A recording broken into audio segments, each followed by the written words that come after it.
काफी सारी गुजिया बना रहा हूँ तो इसलिए मैंने यहाँ पर आधा किलो मैदा लिया है। आधे किलो मैदे में आपने 125 ग्राम 1/4 टाइम्स, इसलिए मैंने बोला 125 ग्राम या आधा कप देसी घी आपने डालना है। ध्यान रहे घी जमा हुआ भी नहीं होना चाहिए और एकदम पिघला हुआ भी नहीं होना चाहिए, हल्का सा लिक्विड ही होना चाहिए, बिल्कुल ऐसे। तो आपने आधा कप पूरा भर कर घी डालना है, बिल्कुल इसको ऐसे मिलाना है। दूसरी बात जो आटे में ध्यान रखनी बहुत जरूरी है वो ये है कि ये जो आटा है इसमें पानी बहुत कम होता है, बहुत ही कम होता है। आप क्वांटिटी देखोगे तो आप खुद ही बोलोगे कि अरे यार तो बहुत ही कम है। पानी मिलाने की भी टेक्निक है, धीरे धीरे करके पानी मिलाना है। तो पहले आप 1/4 कप डालना, उसको आटे में धीरे धीरे करके मिलाना, ताकि ऐसा ना हो कि आटा नरम लग जाए। आटा थोड़ा सख्त होना चाहिए इसका। अच्छे से मल मल के लगा देना, थोड़ी सी आप मेहनत करना और आटे को अच्छे से मल लेना। आप देख सकते हो कि आटा बिल्कुल भी इवन नहीं है, ये कहीं से लग ही नहीं रहा कि आटा सही से लगा है। लेकिन अभी हम इसको रेस्ट करने के लिए छोड़ेंगे और रेस्ट करने के बाद आप खुद ही देखना आटे में बहुत फर्क आ जाता है। तो इसको मैंने कम से कम 20 मिनट के लिए रेस्ट करने के लिए छोड़ दिया है। जब तक हम यहाँ पर स्टफिंग बना लेते हैं। अब स्टफिंग बनाना तो बहुत आसान है गुजिया की। मैं यहाँ पर सूजी मावा गुजिया बना रहा हूँ। तो सबसे पहले तो मैं यहाँ पर ड्राई फ्रूट्स को भुनने वाला हूँ। जी हाँ, तो मैंने यहाँ पर कढ़ाई में 2 चम्मच देसी घी लिया है और सबसे पहले बादाम, काजू और पिस्ता पूरे यहाँ पर डाल दिए। इनको हम थोड़ा सा भुनेंगे। मैंने इनको काट के नहीं डाला है क्योंकि जो इनका चूरा होता है ना वो इस घी को खराब कर देता है। आप ऐसे ही करना है एक बार कि जो पूरे काजू बादाम है उनको घी में थोड़ी देर के लिए भून लेना और थोड़ी देर के बाद जैसे ही इनमें हल्का सा कलर आना शुरू हो जाए आप फटाफट से इनको निकाल लेना, क्योंकि इनकी कुकिंग थोड़ी फास्ट होती है, जलने के चांसेस बहुत ज्यादा होते हैं। फटाफट से आप इनको निकाल लेना। इसी घी में मैंने अब यहाँ पर डेसिकेटेड कोकोनट भुनना है, यानी कि सूखा नारियल घिसा हुआ वो भुनना है। तो इसी घी में मैं यहाँ पर भुनने वाला हूँ। तो इसको अब यहाँ पर डाल देते हैं और लो फ्लेम पे लगभग 2 से 3 मिनट तक आप इसको फटाफट से भून लेना। बेसिकली जब तक ये ब्राउन होना शुरू नहीं हो जाता तब तक आप इसको अच्छे से भून लेना। अब इसी कढ़ाई में नारियल के बाद मैंने यहाँ पर आधा कप सूजी डाल दी है और आधा कप सूजी को भी मैंने ब्राउन होने तक भून लिया है। ध्यान रहे सूजी को थोड़ा सा टाइम लगता है भुनने में। अगर आप इसको लो फ्लेम पर भुनोगे तो टाइम तो लगेगा, लेकिन हाँ लो फ्लेम पर ही भुनना, एकदम सही से तभी भुनेगा। आप देख सकते हो कि सूजी कितनी बढ़िया तरीके से ब्राउन हो गई है ना। तो बस ये सब चीजें तो हो गई और ड्राई फ्रूट भी ठंडे हो गए हैं, तो उनको फटाफट से चाकू से चॉप कर लेते हैं। ऐसे मैं तो इनको चॉप कर रहा हूँ, एकदम रफली चॉप कर रहा हूँ। फाइन कुछ भी नहीं करना, आप बस इनको रफली चॉप कर लेना और एकदम बढ़िया से ड्राई फ्रूट्स तैयार हैं गुजिया में जाने के लिए।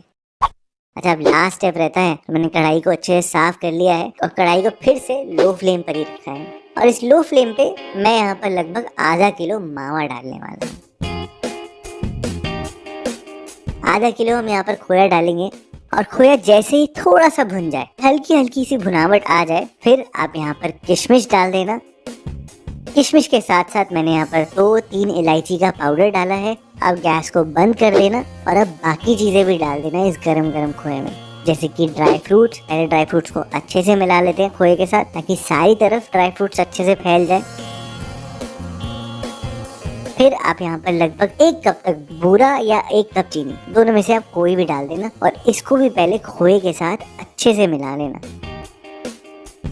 अभी खोया गर्म है तो अगर चीनी खड़ी भी होगी तो पिघल जाएगी और ऐसे चीनी सारी तरफ अच्छे से फैल जाएगी। फिर आपने यहाँ पर सूखा नारियल भी डाल देना है, उसको भी खोए के साथ अच्छे से मिला देना। और अब लास्ट चीज, ध्यान रहे ये सारी चीजें मैंने गर्म खोए में ही डाली है। लास्ट चीज आपने डालनी है सूजी, भुनी हुई सूजी आप यहाँ पर डालना और उसको भी खोए के साथ इन सारी बढ़िया चीजों के साथ अच्छे से मिला लेना। मैंने यहाँ पर थोड़ी मोटी सूजी यूज करी है तो सूजी भी यहाँ पर फूल जाएगी और एकदम गल जाएगी। तो बस सब कुछ अच्छे से मिलाने के बाद इसको थोड़ी देर के लिए ठंडा होने के लिए रख देते हैं, जब तक हम देखते हैं कि हमारे आटे का क्या हाल है। आटा आप देख सकते हो कि अब काफी नरम हो गया है। कहाँ इतना सख्त आटा था और कहाँ इतना नरम आटा हो गया है। तो इसको थोड़ा सा स्मूथ आउट कर लेता हूँ और अब इसके आप बस इक्वल साइज की लोइयां तोड़ लेता हूँ। बस अपने हाथों में ऐसे मल के आप इसको स्मूथ आउट कर लेना और आपकी जो एक गुजिया का पेड़ा है आप ऐसे पहले बना लेना ताकि आपको बेलने में भी आसानी हो और गुजिया बनाने में भी आसानी हो। तो एक एक करके मैंने ऐसे सारे पेड़े रख लिए हैं बना के। और अब आपको इसको बेलने की भी टेक्निक बता देता हूँ। बहुत सिंपल है, आपको यहाँ पर सूखा आटा या तेल लगाने की कोई जरूरत नहीं है। आप बस बेलन से एक बारी बेलना और फिर इसको उठा के थोड़ा सा घुमा देना, फिर बेलना, फिर उठा के थोड़ा सा घुमा देना, फिर बेलना और फिर उठा के थोड़ा सा घुमा देना। ऐसे ना आपकी सरफेस से आटा चिपकेगा और एकदम इवन सा बनकर आएगा, मतलब एकदम इवनली बेलेगा। तो ऐसे एक करके पहले सारी बेल लेता हूँ ताकि मैं गुजिया बाद में बहुत फास्ट बना पाऊँ।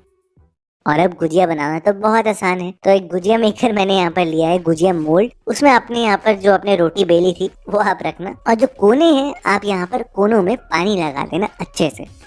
अब बस अब आपने स्टफिंग डालनी है। हाँ, पर ध्यान रहे स्टफिंग आप बहुत ज्यादा बिल्कुल मत डालना। अगर आप बहुत ज्यादा डाल दोगे तो फटने के चांसेस बहुत ज्यादा हो जाते हैं, क्योंकि ये एक पफ पेस्ट्री है, इसमें मोइन है, तो थोड़ा सा जो मैदा है वो फूलता है, तो ऐसे गुजिया के फटने के चांसेस बहुत ज्यादा हो जाते हैं।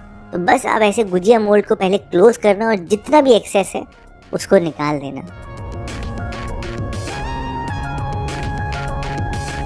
और आपको फिर एकदम परफेक्ट गुजिया मिल जाएगी, है ना। बहुत सिंपल। ऐसे ही एक एक करके मैंने सारी गुजिया बना ली है और कोनों में पानी लगाना है और अंदर स्टफिंग भर के इसको क्लोज कर लेना है, और जितना एक्सेस हो वो आप उसको निकाल लेना। और ऐसे ही एक एक करके आप यहाँ पर सारी गुजिया बना लेना। अब आते हैं फ्राई करने की बात पे। फ्राई करने में कुछ बातों का आपको ध्यान देना है। अब कई लोग क्या करते हैं कि जब कढ़ाई लेते हैं तो कढ़ाई में तेल डालते हैं, लेकिन बहुत सारी गुजिया एक साथ नहीं तलते, बस 3-4 गुजिया डालते हैं गरम तेल में। तेल उससे ना तो सेट होता है और गुजिया ऐसी हो जाती है, यानी कि उसमें ऐसे ऐसे बबल्स आ जाते हैं। आपकी गुजिया बनकर पूरी तैयार। थोड़ी देर इसको ठंडा कर लेना, एकदम गरम गरम मत खाना, जैसे ये ठंडी हो जाएंगी तो ये और खस्ता हो जाएंगी। तो होली में बनाना इस बार तो बिल्कुल बनता है, होली पे घर पे जरूर बनाना। आप मिस बिल्कुल मत करना, होली पे घर पे जरूर।